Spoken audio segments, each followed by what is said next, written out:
So hello everyone, we are going to start with, we already finished with the circuit switching in the last chapter under the switching techniques, and now we are going to talk about the another type of switching technique, which is the packet switching. So let's start with the packet switching. Just a quick recap of the circuit switching. Circuit switching was designed for the voice transmission. It is inefficient because in a typical scenario, the user, the sender or the host data connection, user is logged on a database, and many of the time the line is idle because all the resources are used up by the sender and the receiver. So it's a wastage of the bandwidth. Also, the connection provides for transmission at a constant data rate. That means two devices must transmit and receive the same data at the same rate. So this limits the, this actually undermines the utility of the network in interconnecting a wide variety of hosts and the wide variety of the devices. So that's why a circuit switching technique is quite inefficient. Now coming to the packet switching technique. Packet switching technique is basically designed for data. Now circuit switching technique is used in the telephone systems, the traditional telephone systems. Packet switching technique was designed for data, where we want to send the data. Now data is sent in small or short packets. Whatever data we have, it is divided into small sized pieces, which we call it as a packets. What does packet contain? Packet contain user data plus some control information. So a packet will contain the message which the user has sent plus some control information. User data may be part of the large message because of course user data will be a larger one.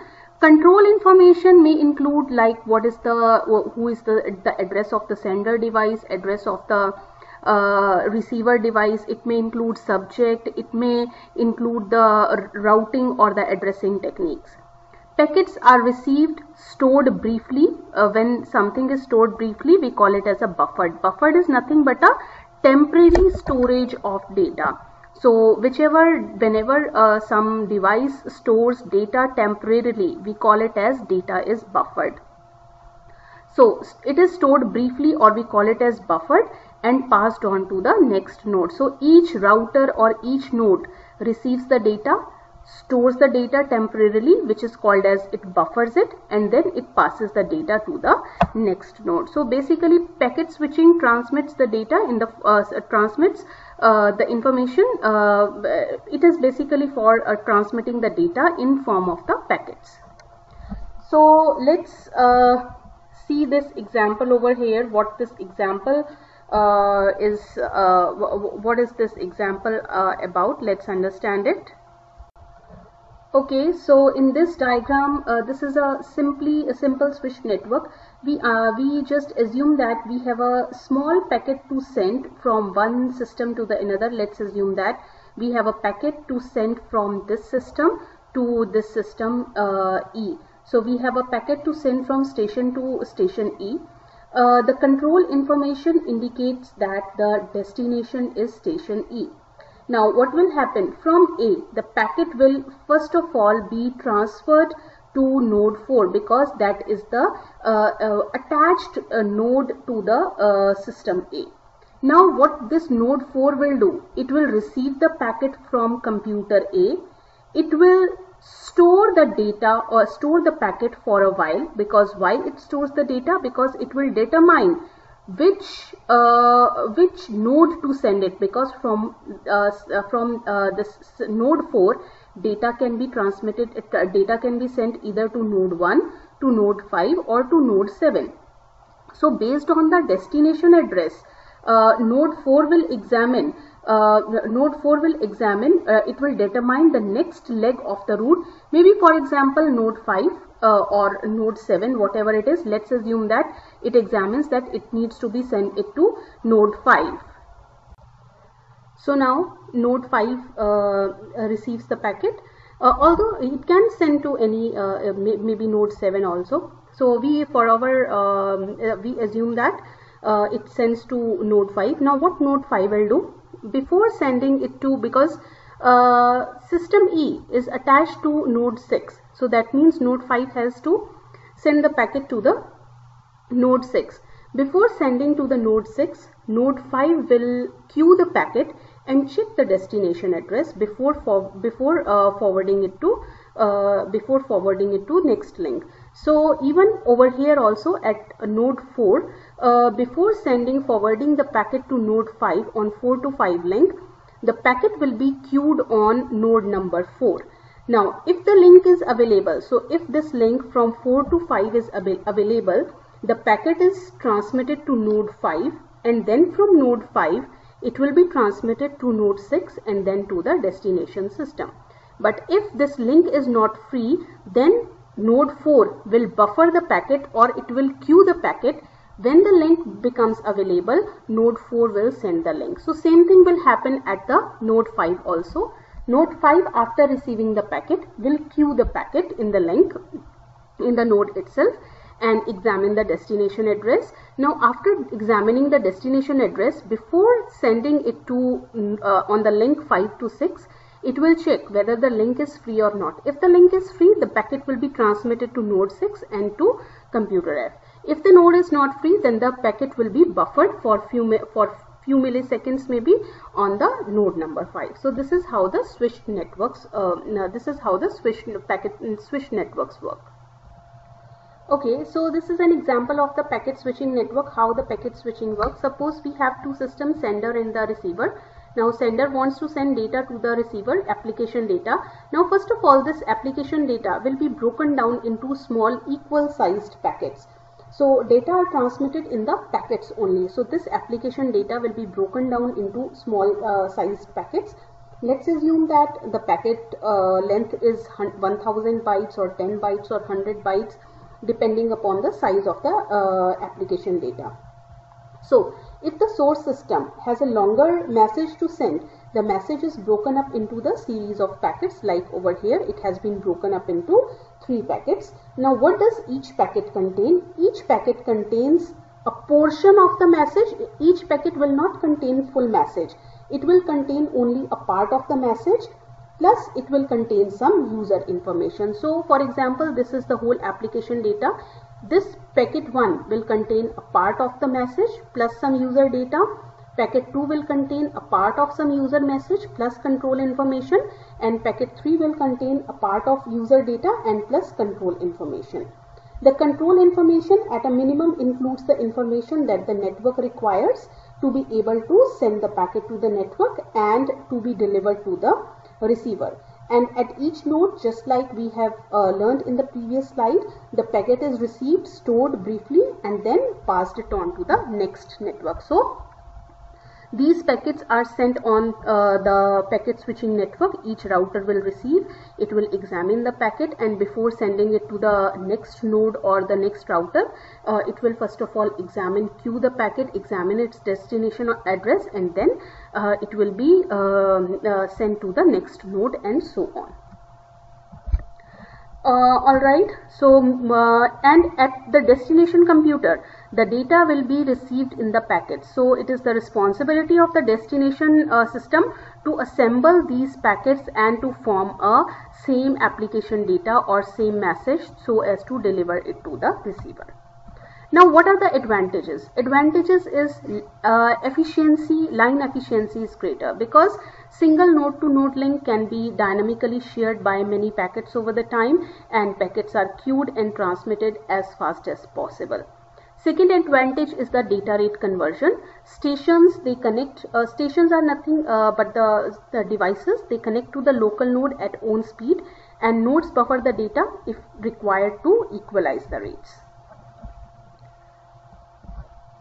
So another advantage is, now when a traffic becomes heavy on a circuit switching network, some calls can be dropped or some calls can be blocked, and the network refuses to accept the additional connections. Whereas on packet switching network, packets can still be accepted, but delay time can be more. So this is one of the advantage of the packet switching.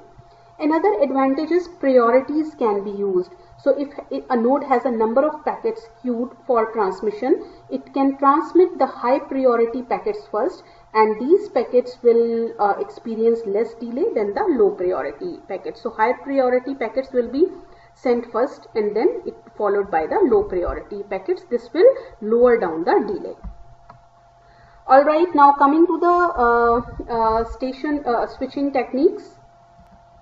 Alright, now if a station has a message to send through the packet switching network and the size of the message is greater than the maximum packet size, the message will be broken down into the packets and then these packets will be sent one at a time to the network. Now, how the network will handle these sequence of packets as it tries to send them through the network and deliver them to the destination. So there are two approaches by which packet switching can be done.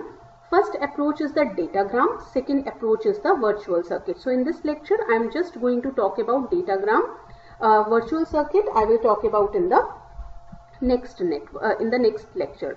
So datagram and virtual circuit, they are the two approaches to perform the packet switching technique. Now what happens in the datagram? In datagram, each packet is treated independently with no reference to the previous packet.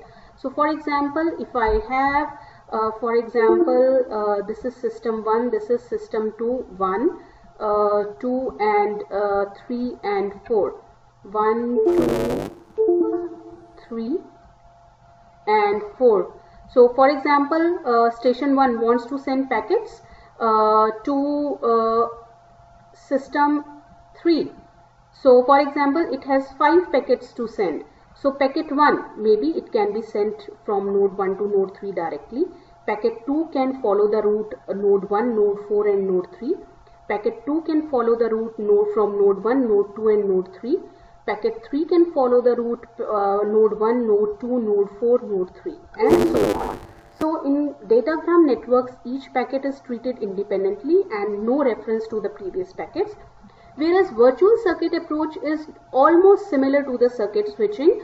First of all, a route has to be established between the sender and the receiver before data can be sent. So a route has to be established over here. We are going to talk about datagram networks in this lecture. Alright, now in datagram network, each packet is treated independently with no reference to the previous packets, and each node chooses the next node on the packet's path, taking into account of information received from the neighboring nodes on the traffic. Packets with the same destination address, they do not follow the same route and they may arrive out of sequence at the exit point. Very important point over here. Packets with the same destination address, they do not follow the same path and they may, when they arrive at the destination system or the receiving system, they may arrive out of sequence.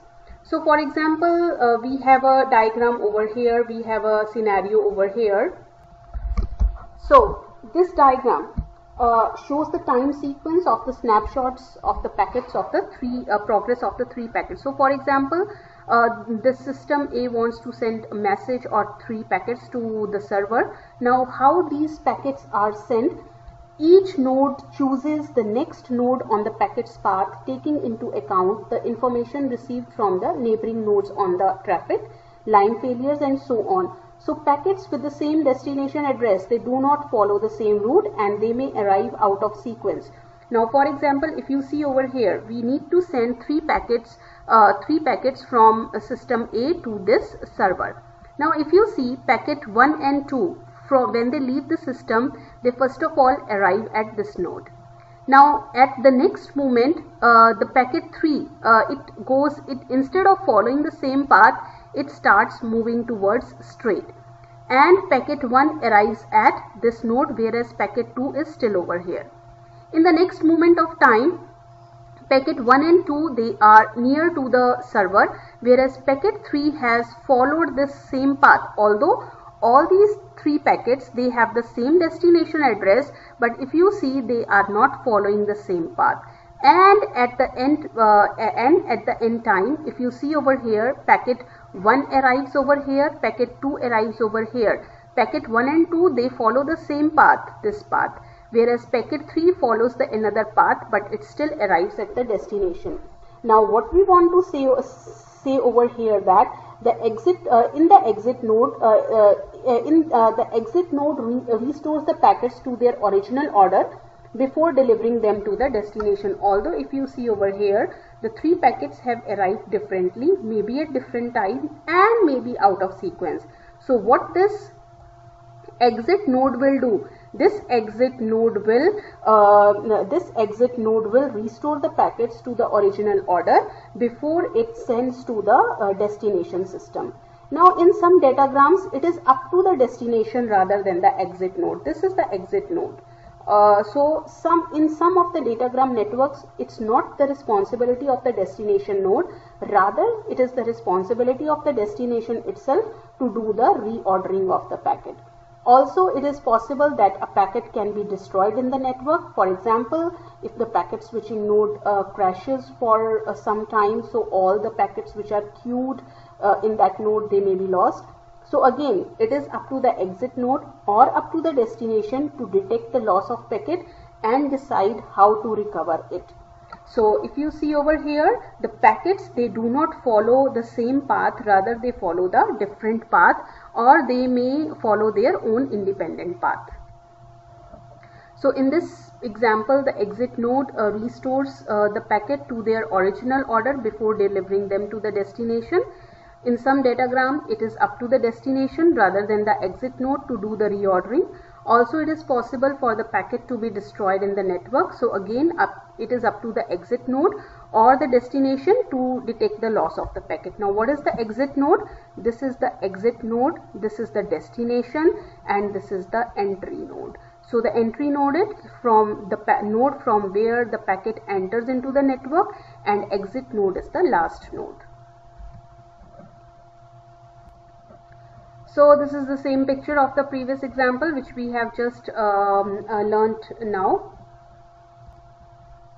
Alright, now moving ahead. Alright, so this is virtual circuit network. Virtual circuit network, we will talk about the virtual circuit network in the next lecture. So I will finish off the lecture now. Thank you so much.